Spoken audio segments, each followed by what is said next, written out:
خداوند کے عظیم اور بابرکت نام میں آپ سب کو سلام۔ میرا نام کرن افضال ہے اور میں ایک وکیل ہوں۔ انسانی حقوق سے متعلق کیسز کو عرصہ دراز سے میں ڈیل کر رہی ہوں اور اس کے متعلق آواز اٹھانا میں اپنا فرض سمجھتی ہوں۔ آج ساتھیوں جس موضوع پر ہم بات کریں گے وہ ہے کہ مسیحی خواتین اور بالخصوص بچیاں جب وہ انسانی حقوق کی خلاف ورزیوں کا ان کو سامنا کرنا پڑتا ہے، جب ان کو مختلف قسم کے کانفلکٹس کا سامنا کرنا پڑتا ہے، مختلف قسم کی ڈسکرمنیشنز کا سامنا کرنا پڑتا ہے، یا کوئی وائلنس یا اس طرح کے معاملات، کوئی زیادتی کے معاملات جو جب پیش آتے ہیں تو ان کو سب سے پہلے کیا کرنا چاہیے۔ تو ساتھیوں ہمیں سب سے پہلے تو یہ دیکھنے کی ضرورت ہے کہ خواتین چاہے وہ اکثریت سے تعلق رکھتی ہوں، چاہے وہ اقلیت سے تعلق رکھتی ہوں، اور اقلیت میں بھی پھر مسیحی خواتین ہوں، خواتین اٹ سیلف جو ہے وہ مارجنلائز طبقہ ہے، وہ پسماندہ ہے، ان کے حقوق جو ہیں وہ سلب کر لیے جاتے ہیں اور ان کو کم تر سمجھا جاتا ہے، اور ان کو اس طرح سے حقوق فراہم نہیں کیے جاتے جس طرح سے اکثریت میں مردوں کو فراہم کیے جاتے ہیں یا ان کو ملتے ہیں۔ تو ہمیں آج سب سے پہلے یہ دیکھنا ہوگا کہ خواتین اور اس کے اندر پھر اقلیتی خواتین اور پھر مسیحی خواتین یہ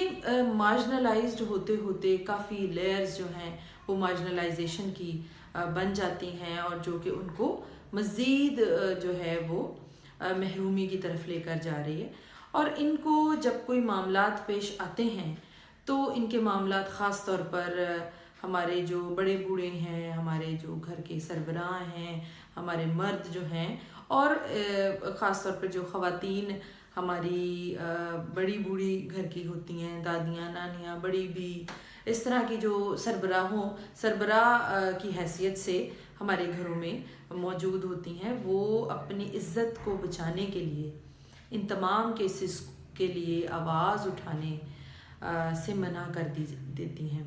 اور جب منع کر دیا جاتا ہے تو یہ کیسز جو ہیں وہ سرفس پر نہیں آتے، اور جب سرفس پر نہیں آتے تو ان کیسز کی رجسٹریشن نہیں ہوتی، جب رجسٹریشن نہیں ہوتی تو یہ کیسز کاؤنٹ نہیں ہوتے، اور مارجنلائزیشن اور اس طرح سے پسماندگی یہ کاؤنٹ نہیں ہوتی، اور یہ کہیں پر ریکارڈ نہیں ہوتی۔ تو آج ساتھیوں ہمیں سب سے پہلے یہ دیکھنا ہے کہ ہمیں جب بھی کسی خاتون کو، چاہے وہ بچی ہے، بوڑھی ہے، چاہے وہ جوان ہے، اس کو جب کوئی اس قسم کا معاملہ پیش آتا ہے تو وہ سب سے پہلے اپنی آواز بلند کرے گی۔ اس میں اس آواز کو بلند کرنے کے لیے اور ان کو یہ اعتماد بچیوں کو اور خواتین کو دینے کے لیے کہ تم جو بھی بات کہہ رہی ہو وہ سچ پر مبنی ہے، جو بھی تم بات کہہ رہی ہو اس میں تمہارا کوئی قصور نہیں ہے، تم اس میں وکٹم ہو، تم اس میں سروائیور ہو، اور اس میں جو بھی دوسری پارٹی ہے اس کو سزا دلوائی جائے گی۔ جب ہم یہ ٹرسٹ اپنی بچیوں میں، جب ہم یہ ٹرسٹ اپنی خواتین میں یہ دے دیتے ہیں تو یقین کریے کہ ان کا اس معاملے کو ڈیل کرنے کے لیے جو اعتماد ہے وہ بہت بڑھ جاتا ہے، اور اس عدم اعتماد کی وجہ سے ہی سارے معاملات جو ہیں وہ ہمیں بڑھتے چلے نظر آتے ہیں۔ تو یہ اعتماد کون دے گا ان بچیوں کو، ہمیں یہ بھی دیکھنے کی ضرورت ہے۔ یہ اعتماد ان کے گھر والے ان کو سب سے پہلے دیتے ہیں، یہ اعتماد ان کو معاشرہ دیتا ہے، یہ اعتماد ان کے ارد گرد کا جو سرکل ہے وہ دیتا ہے۔ تو ماں باپ ہوتے ہوئے، اس معاشرے کا حصہ ہوتے ہوئے، ایک خاندان کا حصہ ہوتے ہوئے، ہمیں سب سے پہلے اپنی بچیوں کو وہ اعتماد دینا ہے تاکہ وہ جو بھی بات، جو بھی اپنے بارے میں آبزرویشن، کسی اور بچی کے بارے میں آبزرویشن دیکھیں اس کے خلاف آواز اٹھائیں، اور وہ آواز جب وہ اٹھائیں، جب وہ غلط کو غلط کہیں اور کسی بھی غلط ہوتی چیز کو وہیں پر سنپ کرنے کے لیے آپ کو بتائیں یا چیخیں یا آواز اٹھائیں، تو آپ کو ان کے ساتھ کھڑا ہونا پڑے گا۔ جب آپ اس کے ساتھ کھڑے ہوں گے، جب آپ اس کی ڈھارس بنیں گے، جب آپ اس کے ساتھ اس کے ہاتھ میں ہاتھ ملا کے، اس کی آنکھوں میں آنکھیں ملا کر اس کو اعتماد دیں گے، تو یقین کریں کہ یہ تمام کیسز ہمیں رجسٹریشن ہوتی نظر آئے گی، اور اسے وہ اعتماد بھی اس کے ساتھ ساتھ دیں کہ جو بھی ہو جائے اس کیس میں، جو بھی اس کو فیس کرنا پڑے، ہم تمہارے ساتھ ہیں، ہم تمہارے اپنے ہیں۔ تو یقین کریے کہ یہ سچویشن ہمیں چینج ہوتی نظر آئے گی۔ اس کے ساتھ ساتھ جب بھی ہم یہ بچوں کو اعتماد دیتے ہیں، بچیوں کو اعتماد دیتے ہیں، خواتین کو اعتماد دیتے ہیں، تو اس کے ساتھ ساتھ ہمیں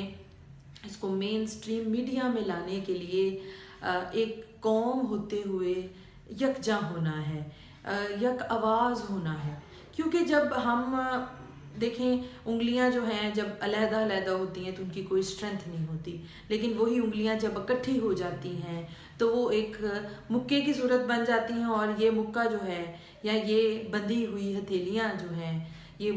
بندھی ہوئی انگلیاں جو ہیں، یہ ہماری جو ہے وہ طاقت بن جاتی ہیں۔ اسی طرح کمیونٹی میں رہتے ہوئے جب ہم اسکیٹرڈ وائسز میں کام کرتے ہیں تو وہ ہماری اسٹرینتھ نہیں بلکہ ہماری ویکنس ہوتی ہے۔ تو جب ہم مٹھی بند کر لیتے ہیں، ان تمام انگلیوں کو اکٹھا کر لیتے ہیں، تو یہی ہماری طاقت اور قوت بن جاتی ہے۔ تو آج کا ہمارا میسیج یہی ہے کہ سب سے پہلے جب بھی کوئی آپ خلاف ورزی دیکھیں، جب بھی کوئی آپ زیادتی دیکھیں، تو سب سے پہلے اپنی آواز بلند کریں، اپنے ارد گرد جو ہے اس ساری بات کو ڈسیمینیٹ کریں، اس انفارمیشن کو پہنچائیں،